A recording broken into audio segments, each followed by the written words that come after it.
ಇನ್ನು ಲಕ್ಷ್ಮಣ ಸವದಿ ಅವರು ರಿಯಾಕ್ಷನ್ ಕೊಟ್ಟರು ಈ ಪ್ರಸ್ತುತ ಬೆಳವಣಿಗೆಗಳ ಬಗ್ಗೆ. ಬಿಜೆಪಿ ನಾಯಕರ ಸಂಪರ್ಕದಲ್ಲಿ ಏನಾದರೂ ಇದ್ದಾರಾ ಕಾಂಗ್ರೆಸ್ ಶಾಸಕರು ಅನ್ನುವಂಥ ಪ್ರಶ್ನೆಗೆ ಬಾಗಲಕೋಟೆಯಲ್ಲಿ ಅಥಣಿ ಶಾಸಕ ಲಕ್ಷ್ಮಣ ಸವದಿ ಅವರು ರಿಯಾಕ್ಷನ್ ಕೊಡ್ತಾರೆ. ಅವ್ರು ಹೇಳಿದ್ದೇನು, ನಮ್ಮ ಯಾವ ಶಾಸಕರು ಬಿಜೆಪಿ ಪಕ್ಷದ ಜೊತೆಗೆ ಸಂಪರ್ಕದಲ್ಲಿ ಇಲ್ಲ. ಡಿ ಕೆ ಶಿವಕುಮಾರ್ ಅವರೇ ಹೇಳಿದ್ದಾರೆ, ನನ್ನ ರಕ್ತದಲ್ಲೇ ಕಾಂಗ್ರೆಸ್ ಇದೆ ಅಂತ. ಸೊ ಹಂಗಿದ್ಮೇಲೆ ಬಿಜೆಪಿ ಕಡೆಗೆ ಮುಖ ಮಾಡೋದು ನೋ ಚಾನ್ಸ್, ಉಸಿರಾಡೋ ತನಕ ಕಾಂಗ್ರೆಸ್ನಲ್ಲಿ ಇರ್ತೀನಿ ಅಂತ ಹೇಳಿದ್ದಾರೆ. ಸೊ ಹಾಗಾಗಿ ಬಿಜೆಪಿಯ ಕಡೆಗೆ ಮುಖ ಮಾಡುವ ಪ್ರಶ್ನೆಯೇ ಬರಲ್ಲ ಅಂತಂದ್ರು ಲಕ್ಷ್ಮಣ ಸವದಿ.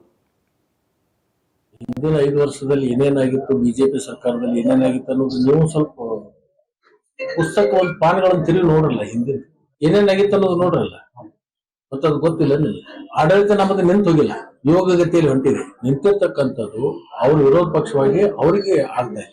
ಸರ್ಕಾರದ ಲೋಪಗಳನ್ನ ಎತ್ತತಕ್ಕಂಥದ್ದು ಶಕ್ತಿಹೀನ ಆಗಿರ್ತಕ್ಕಂಥ ಒಂದು ವಿರೋಧ ಪಕ್ಷ ಎಲ್ಲಿದೆ ಅವರಲ್ಲಿ? ನೀವೆಲ್ಲ ಹೇಳ್ತೀರಿ, ಮನೆ ಒಂದು 3 ಬಾಗಿಲು, ಮನೆ ಒಂದು 5 ಬಾಗಿಲಾಗಿದೆ. ಅವ್ರದ್ದು